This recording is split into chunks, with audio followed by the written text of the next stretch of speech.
Hey everyone, this is Annie Clark. Thank you for joining us on Lifelines, our 37th broadcast. Clap, whistle, clap. I know, I'm trying. It's exciting. We'll do a little clap. Yay! Yay. Thank you, everyone. We are here at Radio Center in downtown Traverse City. There it is. So fun. Who doesn't like a little clap? Why not? We'll wait on the cue. The clapper. I'm in the studio with Andrea and Courtney. Hi, ladies. Hello there. Hey. Hey. And we are looking forward to tonight's show. Where do we want to start? Absolutely. Well, should we talk about last week? Let's talk about last week. All right. Well, last week you had Kim Clark in here with you. And do you want to talk a little bit about the event? Yes. My friend Kim Clark has Joy Counseling here in Traverse City. She's a dear friend of mine and an amazing woman.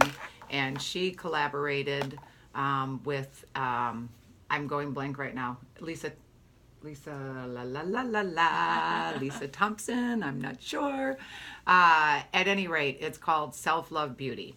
And the name will come to me. I apologize. I'm human.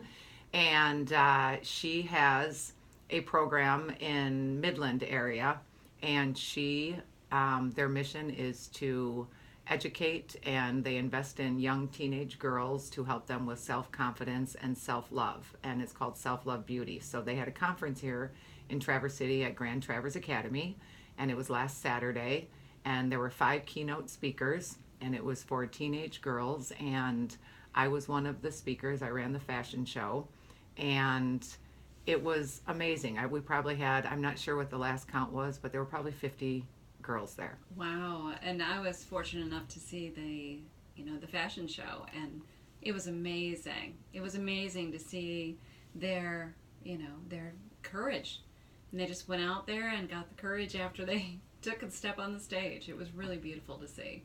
Yeah, well, and on the note, being brave and courageous and loving yourself and building confidence, we took a little spin on the fashion show. The girls had signs, but from my experience, what I've learned, courage comes after you jump into the pool. But in order to jump into the pool for your first time, do we all remember those days? Oh, yeah. Diving off the diving board, edge of the pool, right?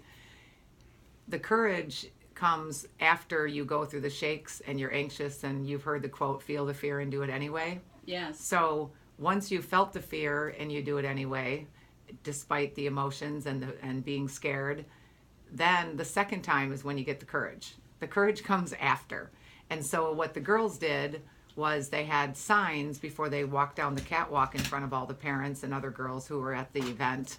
And we talked about what were their emotions before. Hi. And so it was amazing. These girls wrote nervous and scared and unsure, and they decorated their little boards. And then on the other side, they wrote what they wanted out of it: courage, bravery, confidence.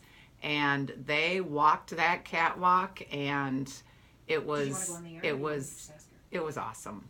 It was touching, to say the least. Yeah. Yes, and you could see even some of the girls who were timid at first just really embraced it and were so proud of themselves afterwards. Right.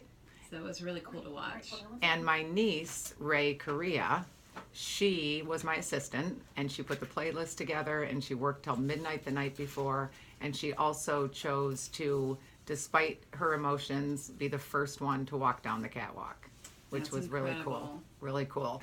So they had 5 different keynote speakers. They all did workshops with the girls. It was an all-day event, lunch. It was really great. So thank you, Kim Clark. Thank you for all. There were 2 or 3 Traverse City counselors that did workshops. So it was amazing. It was amazing, and I was really, really happy and grateful to be a part of it. That's for sure.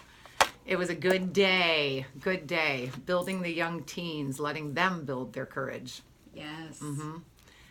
So I think we have a caller on the line. We do. We're going to go to Kalkaska. Brooke is on the line at 7:05 here on Z93. Welcome to Lifelines. Hi, Brooke.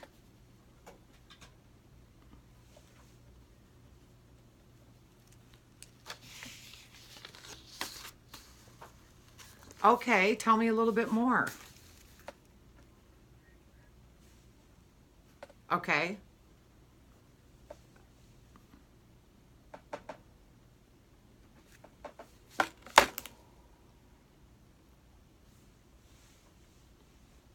Okay. Okay, you're not alone. You know that, right? Do you mind me asking how old you are? 15? Okay.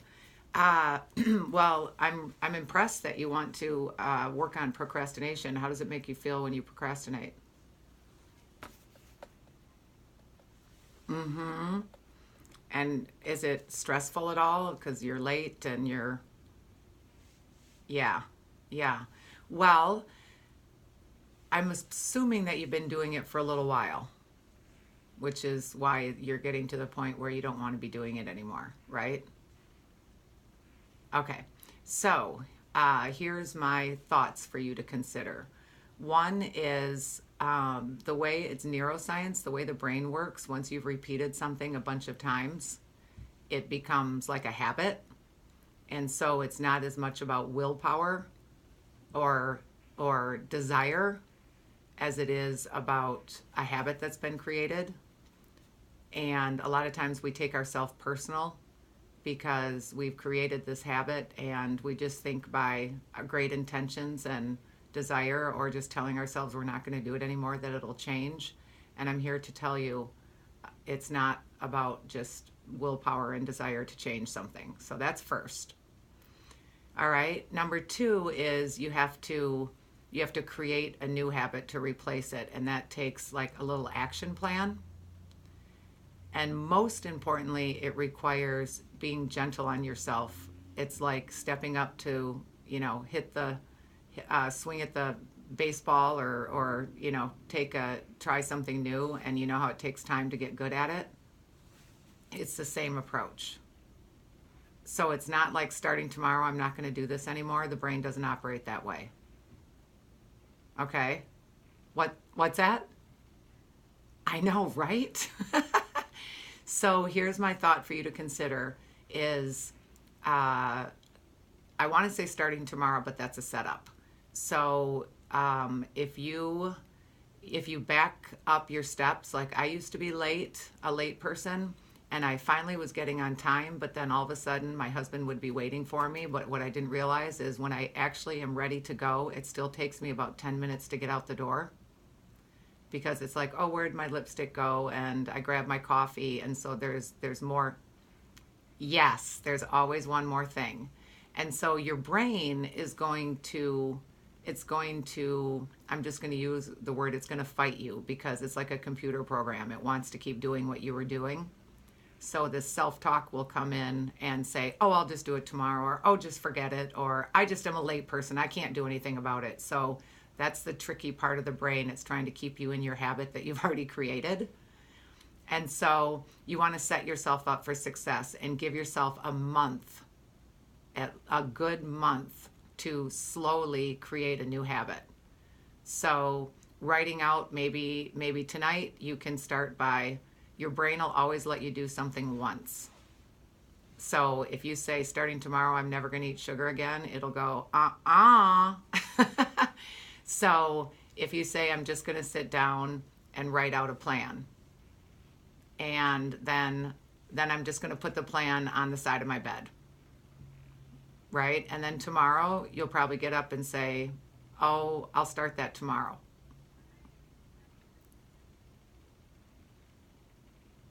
Yep.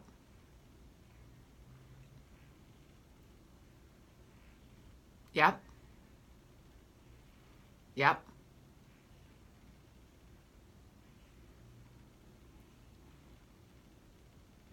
Yep. Yep. And how does that work for you? Okay. Well, and the other thing is if you've ever put like an affirmation on your mirror, pretty soon you don't see it anymore. Or if I keep talking about I need to drop that at the Salvation Army and I create a habit to remember to forget.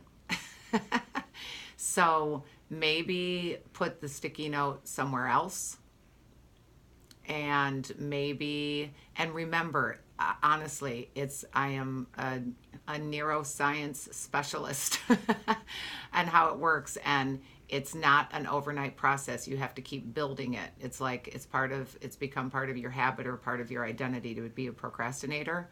And so the brain doesn't know whether that's right or wrong, or whether, you know what I'm saying? So change it up. And then another thing that I do is, do you do anything like get yourself anything prepared the night before? Oh, okay. Well, that can be a setup for being late. So maybe instead of being like, I'm going to get everything ready, just say, I'm going to start with just getting my backpack for school ready. Or laying out your clothes. Or laying out your clothes. I know that's huge for me in the morning. Yeah. But remember, it's not like I'm going to lay out my clothes, I'm going to write a new note, I'm going to have my lunch ready, I'm going to have my shoes. That's too much. Okay? Too much, too fast, you fall backwards. Okay? So, say it again. Exactly. So, if you want to consider just starting saying, I'm going to give it 30 days, and I'm going to be kind to myself as best as I can, and I'm going to know that it's not going to be overnight, but I'm going to practice. Tonight, I'm going to just set out my clothes, you know, and then just keep building on that, and then write checklist. I set up, you know, a lot of times it sounds funny, but when you write a little like, I did this, I did that, like a little reward board, you know, and you start tracking, when you see you've done something, your brain wants to go to that board and put another heart by it, that kind of thing. Okay. So would you consider, is there anything else I can answer? Is that helpful at all? Okay. Yeah. And it's not, they say, you know, it took you that long to create the habit to procrastinate. So you got to give yourself time to baby step your way out of it. Okay. And if you're up for it, give me a call back in a month. Okay. All right. Take care, Brooke. Any other questions, give us a call. Okay. Yep. Thank you. Bye-bye. That's pretty cool. 15 wanting to... That's very cool. I mean, I still struggle with procrastinating. So I learned a thing or two. Well, and another thing about it is, I was just telling one of my clients today, one of my new mantras or one of my self-talk practices is just get the ball rolling. And it's not exactly what Brooke was talking about, but like, I'll want to avoid making a phone call because it doesn't feel like it's going to be enough, because I have 10 phone calls to make. Right. So I want to do a horizontal, I want to do them all at once. And I'll say, or it's like, yeah, but then they might not be there, and then I have to leave a message, and then I got to get an estimate. So my brain is like, and I'm like, no, just get the ball rolling. Just make the phone call. And that has been amazing. It has made such a difference in me tackling things that might be a week-long process or 3 phone calls back and forth, but I'll just say, no, just get the ball rolling. That's great. Yeah, it's a new one. No charge for that one. Well, and I think too, as much as we are programmed right now for instant gratification, sure, it's funny that the program of procrastination is still there too. Mm-hmm. But to your point about the lists, it's true that once you check something off, you're like, ooh, but I also did this, so let me write that down, right, and check that as well. Right. It definitely gets the reward center of the brain going. In all my education with Paul Mitchell as a hairstylist, they'd always say, if you don't keep score, you can't do more. You know, if you don't have a plan to fail. I mean, those are actually some good quotes. However, it is when you start tracking something, you know, you're like, you start seeing progress on paper or on your board or on your chart or whatever, and it definitely, you want to go back to that board. Look what I did. That's right. Plus, it helps alleviate a lot of stress for me too if I've got it written down, because then I don't have to worry about forgetting something. Right. So I hope Brooke takes some baby steps and gives herself time, and that's the number one thing. If we knew more of how the brain operated, we wouldn't take ourselves so personally and get so down on ourselves, because whether you're beating yourself down or a bully's beating you down, somebody's beating you down, it does not make for wanting to step back up to the plate again. Yeah, that makes a lot of sense. So beating yourself up is not a good thing. No. But as we talk about it, it's become very normalized where we don't even realize it's happening for Right. the most part. Right. Right. Yeah. So onward and upward. What's next? Yes. All right. We're Well, I did want Talking to. about I want to thank Brooke for calling in, and then I also wanted to talk a little bit about Katrina calling in last week. She was from Manistee, and Katrina was not feeling like she's really feeling it romantically with her partner anymore, and wanted to get some advice about that. So that was a great call. yeah. So thank you for Katrina for calling in, and as we always say, you're not alone. Right. So true.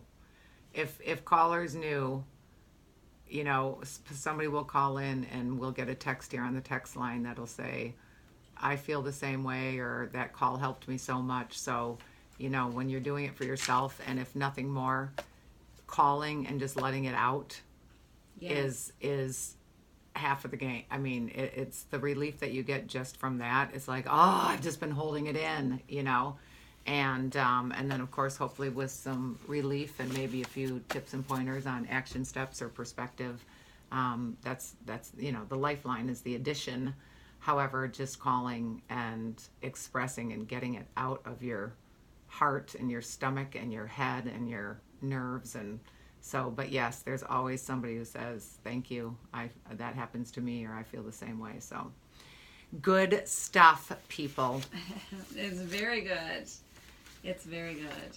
And I know we talk about, too, that once it comes out of your mouth, then it's much easier to take action.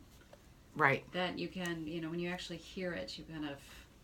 It becomes more real. Yeah, it becomes more real, and then Right. you are more likely to face it and make the positive change in your life. Which is also the reason that half the stuff doesn't come out of our mouth, because Right. it's too hard to face, and we don't have either enough self-worth or confidence to address what it is that's bugging us. Mm-hmm. That's like a 5-hour topic. I know. I know, it's true. It's very true. I know in my own marriage I kept so much hidden because I didn't want to face it. Because once I admitted it was that bad, I knew I had to do something. Right. And you're not always, a lot of times, the more you hold it in, the more vulnerable you become and victimized without realizing it. And how can you fess up to being miserable in your marriage if you feel dependent, you can't leave, and what are your kids going to think, and what's going to happen to me, and all those things. So that's what I call the alone zone. Yeah, it just continues to keep you feeling trapped. Right. And unfortunately, it ends up at some point getting to be too much, and then it's a crash. Yes. It's a crash. And everyone's caught by surprise, and I never knew, and how come you never said anything, and all of that. And it's not until, and I've learned this in my own experience with a major life crash, that, have you ever noticed, it's not until you quit that job or you break up with that person, and then all of a sudden it's like, and you know what else? And every time I came home, this happened, or I worked for 6 years and they were supposed to give me a raise, it's like when you're in a situation and you're in the alone zone and you're not speaking your truth, you are surviving your situation. And when you're in survival mode, it's hard to be in building yourself up mode, or making a plan mode, or action mode. So, once the truth comes out, it's not always something. Remember Jack Nicholson, you couldn't handle the truth? Yes. You don't want to face the truth that somebody cheated on you. You don't want to face the truth that what does it say about me? There's so much that goes along with it. But eventually the truth comes out. Mm-hmm. Or you just live really unhappily on the inside. Yes, and unfortunately that happens to a lot of people where they feel like they can't make those steps. Right. So when you can handle the truth, and you're sick and tired enough, or you're in crisis, that's unfortunately most of the time we're not as proactive about it. And again, we take ourselves personally, but it's more complicated than just, well, have you ever heard somebody say, well, if she just would have been honest with me? Yeah, yes. It's like, yeah, like you're honest about going to that party, and you said you were sick, or those, it's like, which is our main topic tonight. Right. That was a great Lying. tie-in. Lying. So, question. Oh, before we start, I think we need to go to a break. Well, you want to throw the question out there, and we can. Well, let's see, because Ponder it. you can ponder it. So, are we lying when we don't speak up? That's a great question. Right. And we have a gift certificate drawing to register tonight. You call in to Z93 Today's Best Hits at 929-4487, 929-HITS, and give us your perspective, something you're struggling with, questions you have, any topic, call in, interrupt our conversation, and that's the way it goes here, and we will enter you for dinner for two from Sletter's Family Tavern here in Traverse City. Generously donated by Deb and Brian Cairns and Beth, the manager. Thank you. All right. Oh, you're good.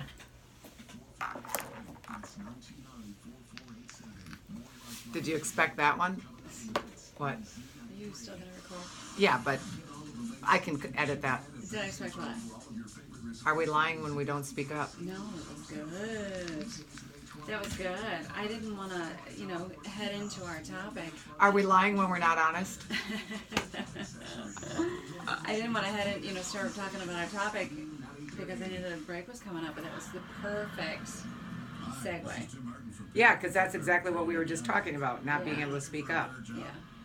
Is that a lie? Plus, it gives them a second to think about it. Maybe they'll call in. Yeah. I love it. We'll see.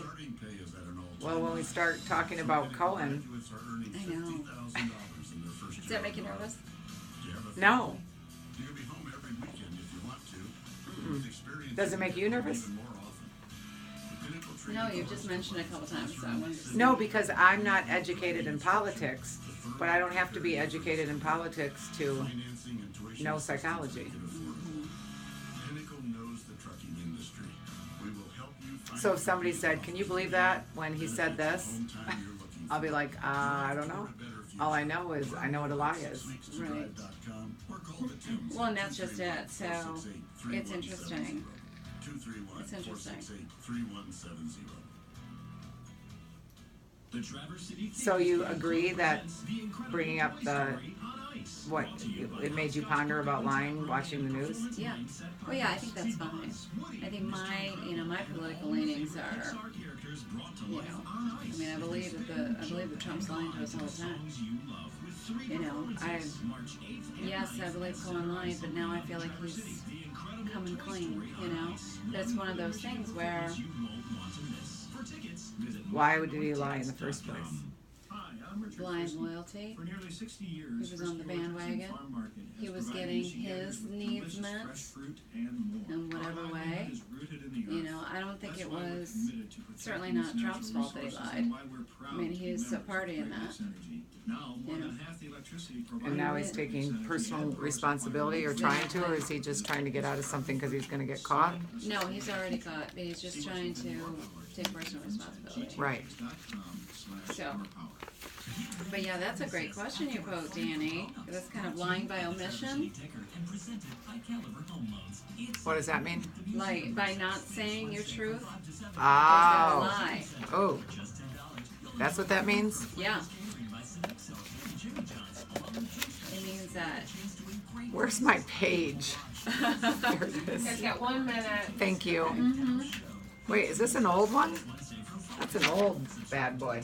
Get rid of it. Let me see Is it. it? Yes, that's February. Yep.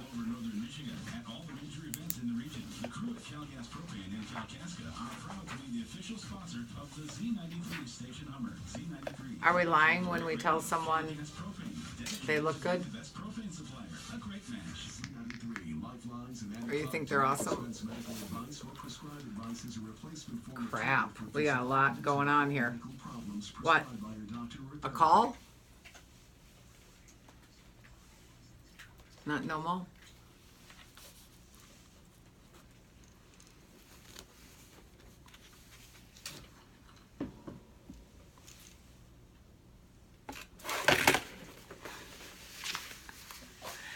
Hey everyone, welcome back to Lifelines. I'm in the studio with Andrea and Courtney, and we are on the subject of lying. Yes. Yes, we are. That's a big subject. And it's a big subject. And we do want to let everyone know, of course, that we have it's not a contest. We have a giveaway. Yes. And it is dinner for two at Sletter's Family Tavern here in Traverse City. And thank you to Deb and Brian Cairns and Beth, the manager, for donating on behalf of Sletter's and supporting Lifelines and our community and our surrounding communities to become happier people. Have a great burger. Yes. So to register, you call in here at Z93 Today's Best Hits at 231-929-HITS, 231-929-4487. Something you may be struggling with, relationships, goals you're not hitting, procrastination, topics we're talking about, what your feedback is, what your thoughts are, and we will enter you in the drawing that we will be picking our winner next week. Well, we hadn't set a date, so that sounds good. Well, this is week 2, so next week at the end of the show. Sure. Alrighty, so back to our topic. Yes. So I found, as I was watching Cohen talk the other day, and it was interesting because he's admitted that he was testifying before Congress. He's admitted that he's lied, and he's going to jail for that. And now he's taking personal responsibility and trying to come clean and trying to help.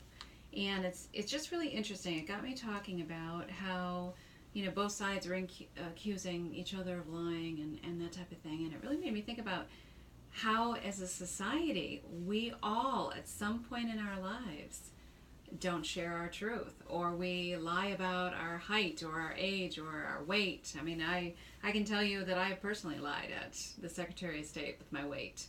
And who's going to see that? So it's it's one of those things where, like when we raise our children, we tell them not to lie, but at the same point they're like, don't tell anyone mommy's age. Right. And I heard you just tell the neighbor for the Christmas party that you didn't feel good. Right. But you're actually, going to do something else. So right. It is, it's just something that we all have a tendency to do. Right. And it's not right, certainly, but it is something that if, for instance, like you said, telling the neighbor that you don't feel well, somehow we feel justified doing it because we're kind of saving their feelings by not sharing with them that we don't really want to go. Right. And whose feelings are we really saving? Exactly. We're saving our own because we don't want to feel the like we're a bad person. Yes. Of sharing our truth with them. Right. So, just a really interesting topic. Right. Yeah, absolutely. Yeah, and we lie to others, and then there's times when we lie to ourselves. Right. And it's interesting, when you were bringing up earlier some of the events that happen in our lives that we don't or not ready to face. That we lie to ourselves about that as well. Right. Because we're not quite there. Right. And I covered that in this, beautiful term denial. Right. But that's lying to, well, and we all think, well. We tend to think denial is so conscious. Yeah. And it's really not as conscious as we think, and that's a brain thing again. It makes me think of, we have our identity, and our identity represents who we think we are or who we want to be. Maybe not how we are behaving. Our morals, our values are not aligning with our actions and our words, right? Mm-hmm. But your identity still holds the conviction, I'm a good person, I wouldn't hurt anybody, my intentions would never be to be mean, or those kinds of things.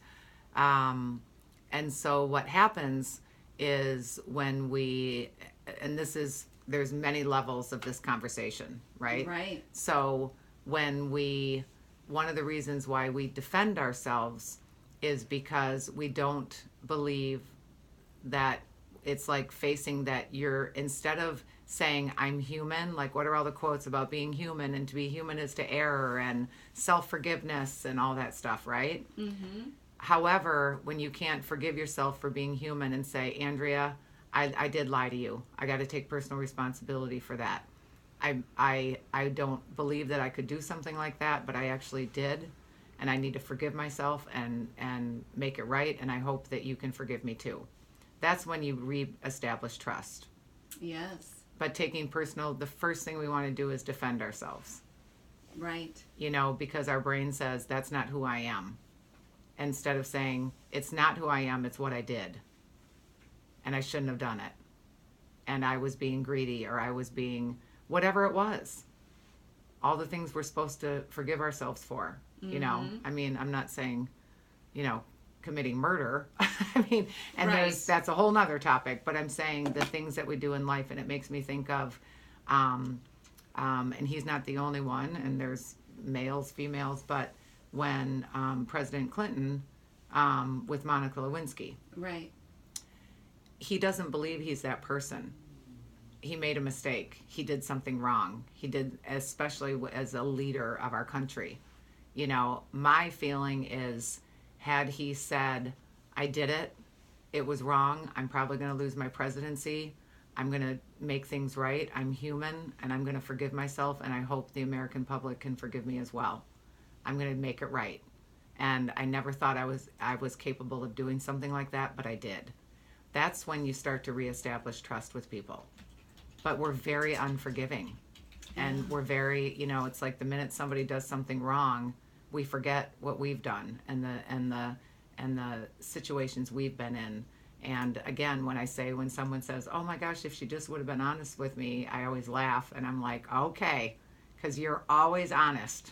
Yeah. You just said you were fine and you didn't, you weren't cold. And 2 minutes later you asked, is it cold in here? You wanted the heat up, but you didn't say anything. You know what I mean? So there's very many levels of lying. And again, is if we're not speaking up, is that lying? If we're not telling somebody our truth, is that lying? To me, it's like, I don't know, I just feel like it's lying to my soul. Right, and that's what we're trying to battle with ourselves when we do those things. Mm-hmm. And so, since when is lying not forgivable? Right. Well, If somebody takes personal responsibility for it. exactly. I harmed you. I have to forgive myself. I hope you can move through forgiving. That's what actually gives people permission also to, we talked about with the lying, why being lied to and deceived is one of our biggest, wounds, right? Mm-hmm. The wound typically comes from or lasts and doesn't heal because it's hard for us to move on when somebody doesn't take personal responsibility for what they did. Right. We get stuck in that story of being betrayed because there's no resolution. There's a case, and this is about I'm sorry, when someone doesn't say I'm sorry, which is a similar situation, right? There's a hypothetical restaurant. Somebody got wounded, a tray fell and cut the guy's leg. He had to go to the hospital. He and his wife were going to a concert that night. He didn't feel like anyone was empathetic at the restaurant about it. He, for a year, wanted to take them to court. Finally, he got somebody to take the case. As it turns out, the lawyer was like, I'll get you money for this, blah, blah, blah. All the guy wanted was for somebody to say, I'm sorry. Mm-hmm. And he fought for a year, not to get rich. My wife is disabled. This is what happened. It ruined our whole night. We don't have a ton of money. We were supposed to go to a concert, and nobody seemed to care. Yeah. And so when you're lied to and someone can't live with themselves because they're telling themselves that makes me a bad person, it's very hard to say I'm sorry or to say I lied. Right. To admit it at all. Right. Which fuels the fire. Mm-hmm. And which makes lying so detrimental to the people around you. Yes. So just stop doing it. No. I gotta tell you, I am so conscious now. And, a person who really believes in karma. So I'm very conscious of what I put out there. Mm-hmm. And in all of my dealings, everything just seems like it has a lot more weight. So if I share that I'm sick, but I actually don't want to go, then it just weighs on me heavily. Right. And then what does that do? Right. So I have to speak my truth. Right. And then Right. hanging out with you has helped a lot too. Right. But Well, it's true because it weighs on me very heavily now. Yeah. Yeah, and that's where we teach in the practice to, I'm writing a story, I have to take in its personal responsibility. Right. Right? I have to, Andrea, I have to take personal responsibility. Good evening, I've been telling you for 3 months that it's fine that you drive my car, and it actually isn't. And I was afraid to be honest with you because I was afraid you were going to think I was a bad person. And I apologize for that. But I have to be honest, I'm going to need my car back. Because we've already talked about this on the show, and we talk about it in the practice. Then you start building a case against that person, and you victimize yourself. And if you would have been honest with the person, and sometimes we say, if she only would have been honest with me, you would have what? Forgiven? Well, it is so refreshing, actually, when somebody is honest with you. Right. It's Because it puts the person receiving it in a place of one understanding and then empathizing and then she's just kind of here to right. saying, "Oh yeah, I totally understand that. Thanks for speaking up." Right. And if they can't, Right. Right. yeah, if they can't understand, then you know where you stand. Right. And what you need to do. Right. And that's why we talked about letting go and getting closure on thing, and that's like the guy at the restaurant I was talking about. It's really hard for people to get closure when people can't take personal responsibility, and it doesn't mean you still have to find your own closure. Right. But I'll tell you, it's so and it can help to set a person free when somebody apologizes. And at times, the more somebody tries to get you to apologize, the more you defend yourself. Right, and then it becomes a bigger snowball that you can't dig through to find the truth. Right. I remember my mom and I talking one time about stuff that some of her shortcomings when we were kids, and she listened and she allowed me to speak my truth, and it was really vulnerable. This is my mother. And when I finished, she said, "I am so sorry." And she didn't say, "Well, that was because we had stress when you were kids," and that she didn't justify it. She just said, "I'm so sorry." And then I said, "Thank you." And she said, "If I could take it back, I would." And I said, "You just did." And it was I'm 51 years old, and this was probably 5 years ago. And just her saying that from all that time, that I thought maybe it was something I did wrong, or I was the fault of it, or it wasn't right, or it wasn't fair. She just took personal responsibility, and I'm like, you just did go back and take it back just by saying I'm sorry. It was a moment I'll never forget. Yes. Super powerful. Absolutely. Yeah. Defending ourselves. So. But how do you get closure if that person doesn't apologize? You can't make that person apologize. No. And you still have to get on with your life. One way that you can get closure is, like at times maybe a counselor will say you write a letter and maybe you don't mail it, but like getting it out, right? So that's one avenue. When I have friends that need to speak their truth to someone, and I have a friend who hadn't talked to her father in 10 years. There's all kinds of scenarios. I always say, if you are looking for that person to take responsibility or apologize to you, you may be setting yourself up. But if you're going to do it to advocate for yourself and to speak your truth, despite that can help you get closure. But if you have the expectation that they are going to apologize, then you're just keeping yourself wounded. And then again, that we teach in our practice is what I call offensive dialogue. It's been 10 years, I haven't said anything, I'm not sure the backstory behind it. All I know is, and you can ask. I'm asking if you could just say you're sorry to me. It would be so helpful for me, whether you meant it or you didn't mean it. So you can set people up for success, because when you did this and you did that and you did this and you did that, triggers somebody to defend themselves. You know, so yeah, closure can be a challenging thing when you don't get what you need, and sometimes that person has passed away. You know, how do you get closure? And so that's and a big part of getting closure is feeling the pain. You know, so whether that person is available or not available, or will apologize or not apologize, tears and feeling the pain, it's like you can't move on if the pain's still inside of you. And that's a vulnerable piece too. You know, so to actually feel the pain that you're holding on to, that's stopping you from getting closure, is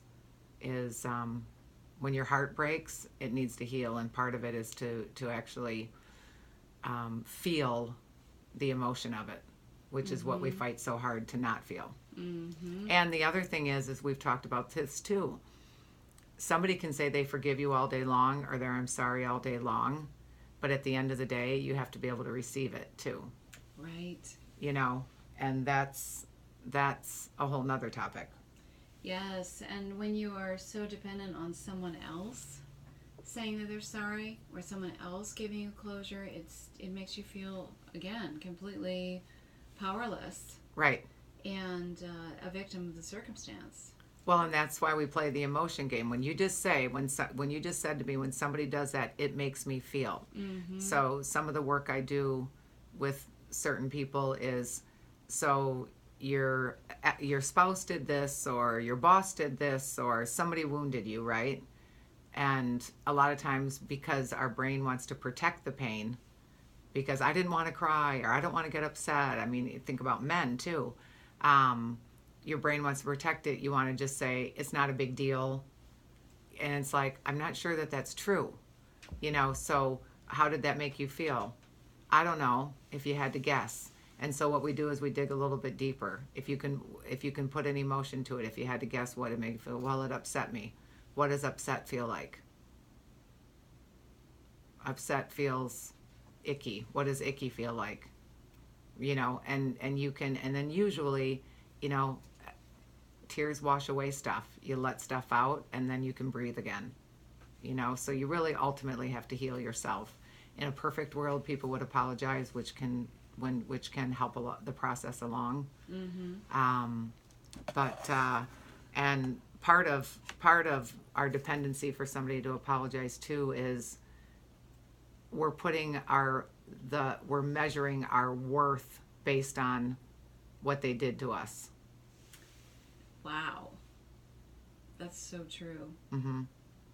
And so we need it to validate that we didn't deserve it, or that we you know, it's we're placing so much of our worth on, if I was a good person, they wouldn't have done that, or if I was a worthy person, they wouldn't have done that, or why would somebody do that to me?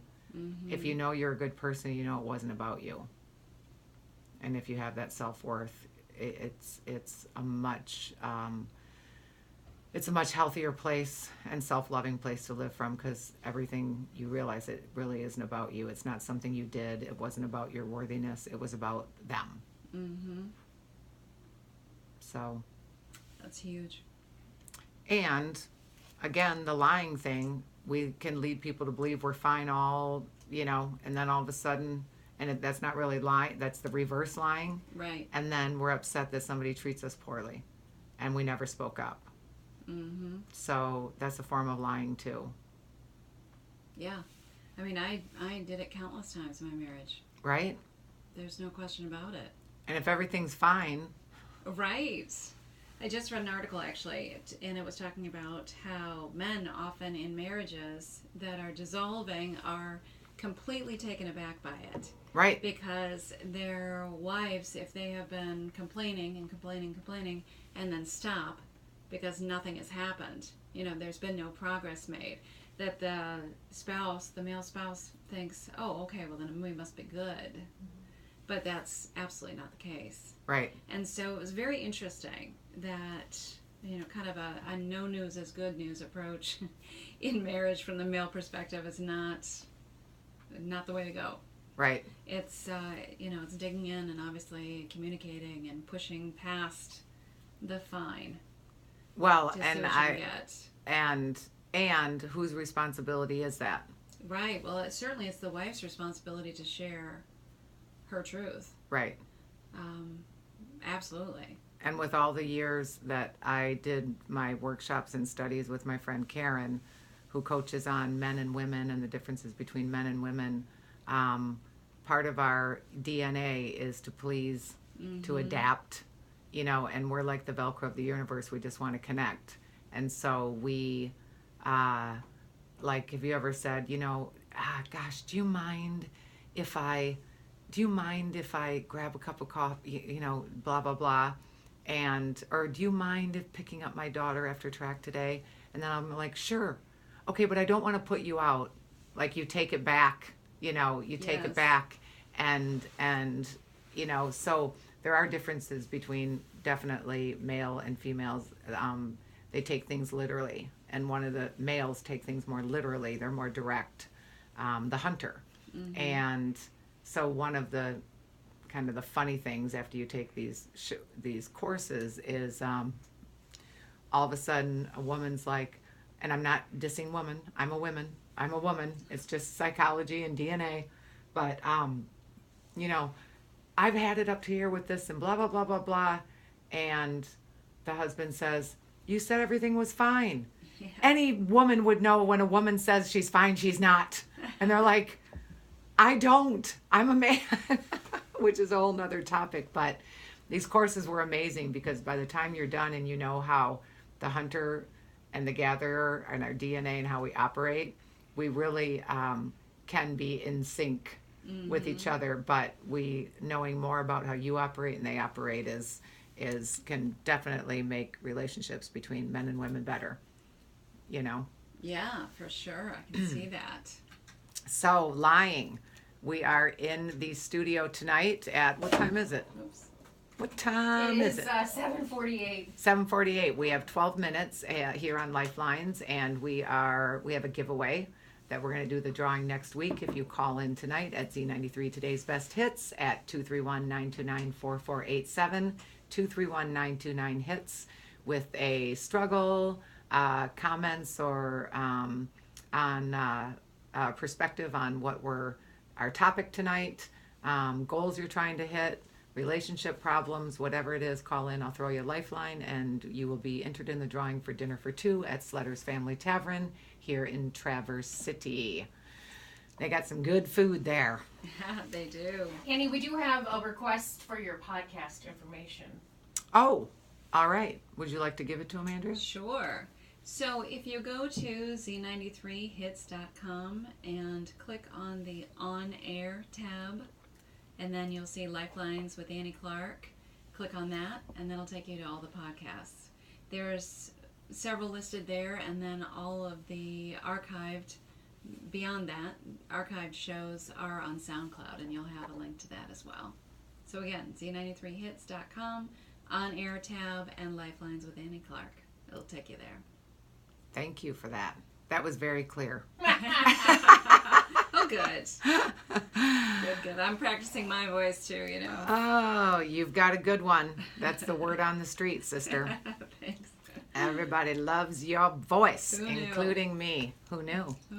We did have a quick question too on Yes. our text line at 70236, talking about what you guys were just mentioning a few minutes ago about how to handle things, taking personal responsibility, apologizing. And the person mentions, that's great for now and moving forward. But how do you get like the past experiences, like how you were talking about your marriage? Yes. How do you forgive yourself for that?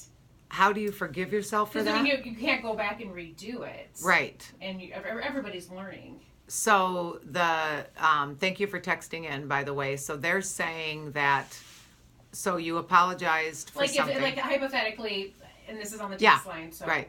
I'm kind of Sure. navigating myself here. Moving forward, if something were to happen tomorrow at work, or maybe we would be able to handle ourselves.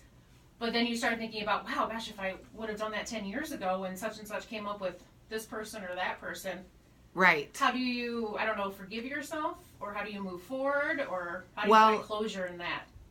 So now you've seen the error of your ways and how much better it is to take the personal responsibility, and it makes you think of times in the past when you haven't. Yeah. Well, right. Okay. Is that what you're saying? No. Well, the only reason I did it is because you made it clear to me. I just said it in different words. Okay. So, we talk about on the show when someone says, I got to stop feeling guilty, or I got to stop worrying, or I got to, blah, blah, blah. The idea is that's not how life works, and that's not how emotions work. The goal is how do I move through the guilt when it comes? How do I move through the worry when it comes in? I've got to stop worrying about my finances. I'm like, well, that's, and it's slowly, the voice and the worry and the guilt gets smaller as you practice when it comes in. And part of the problem is when these emotions come in, it hits our fight or flight, it hits our nervous system, and we have these auto responses, like when we were talking with Brooke that called in. We've got these autopilots that are automatic. And so the goal is when you catch yourself in that moment is to say, be kind to yourself. That was then to acknowledge that you're worrying about it.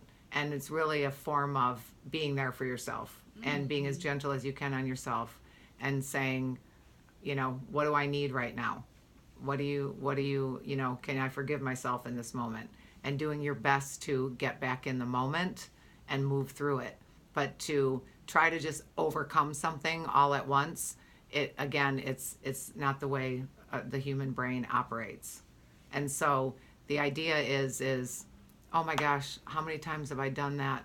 Or it's the same thing when I say goodbye to you and I didn't say thank you, and then I'm worried and it's coming back all night long. Should I text her? Maybe I should just text her and apologize. I hope she doesn't think I was being rude. I forgot to thank her.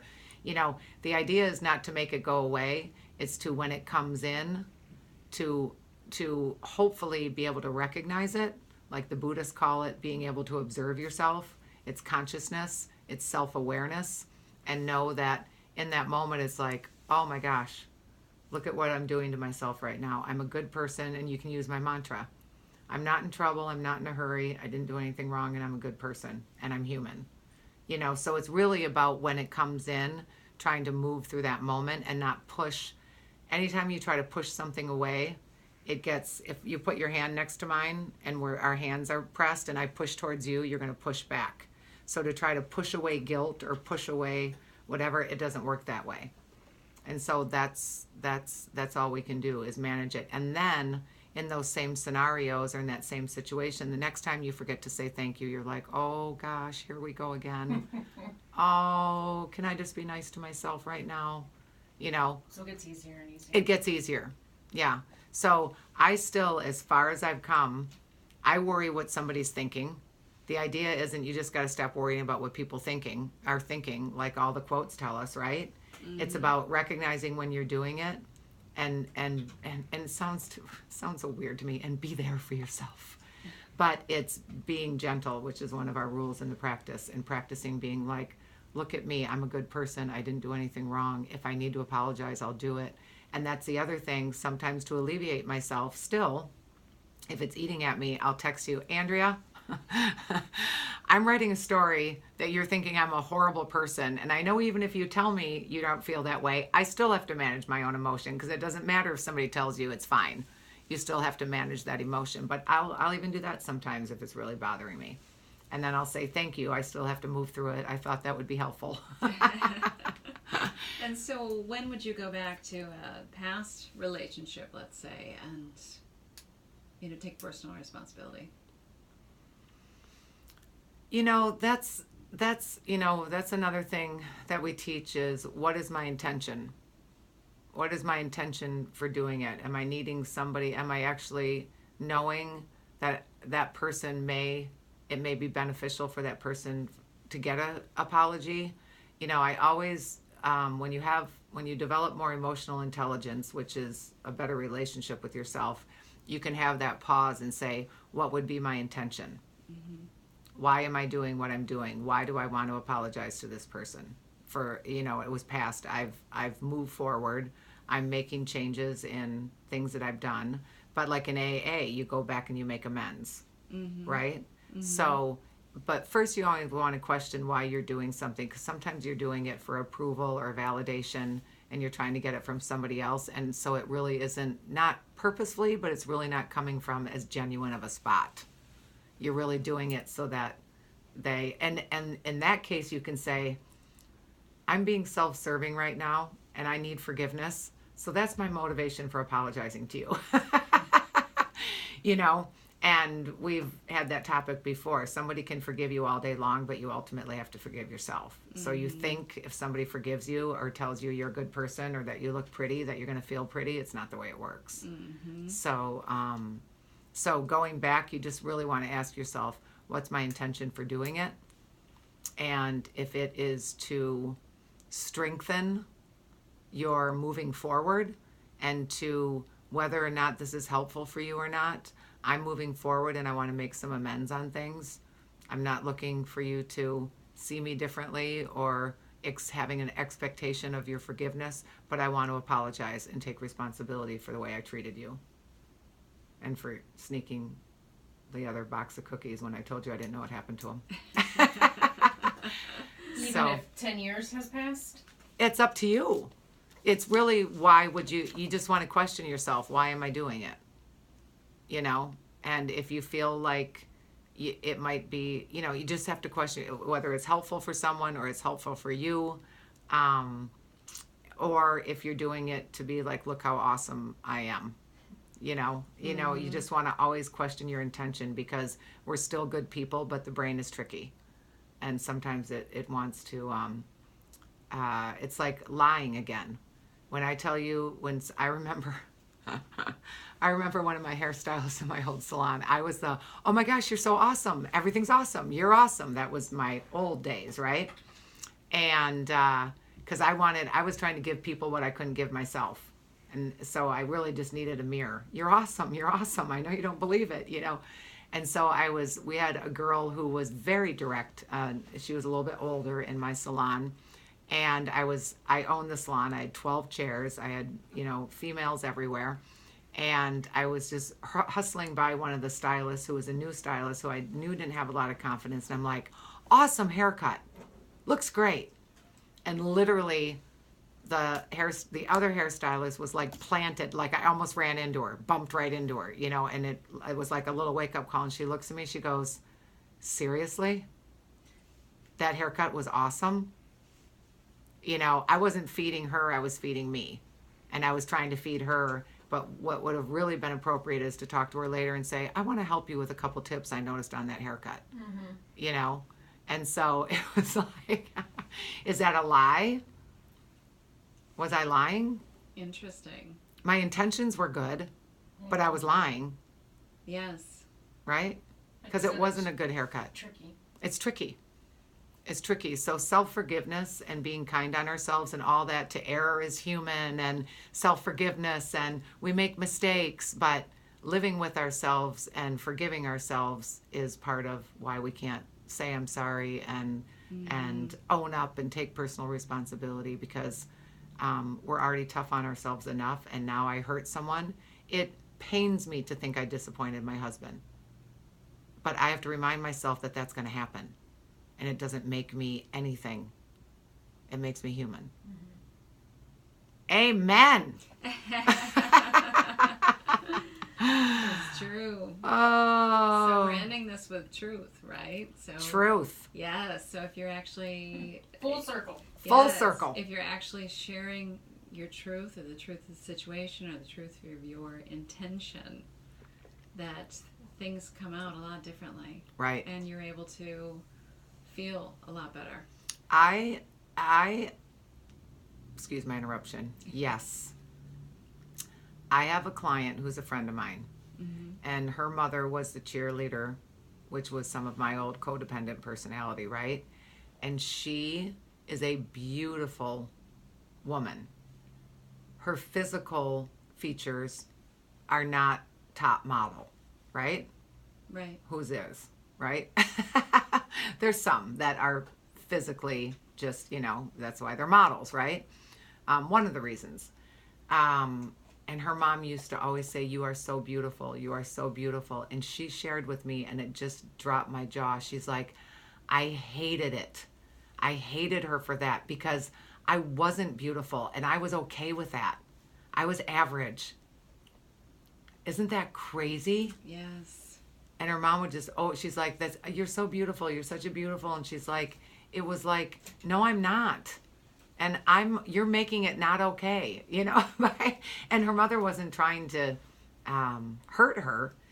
But she was feeding her something that she didn't really need, which wasn't really her truth.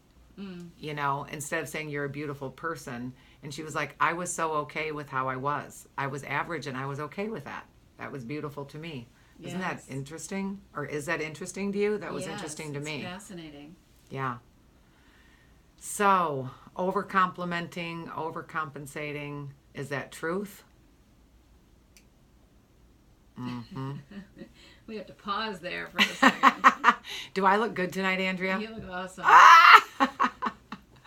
I believe you. I'm going to just believe you. I'll tell you the truth, ladies. Time to go. 8:02. Oh, no! You're fine. Oh, did you? Oh, my goodness. I did have a little note right here. Okay, well, I want to thank everyone for listening tonight. I want to thank Brooke for calling in and for our texter tonight. Thank you for listening. I'm Annie Clark. I'm here for you because it's all about you and it's life, and we are all learning together. Yes, we are. See you next week.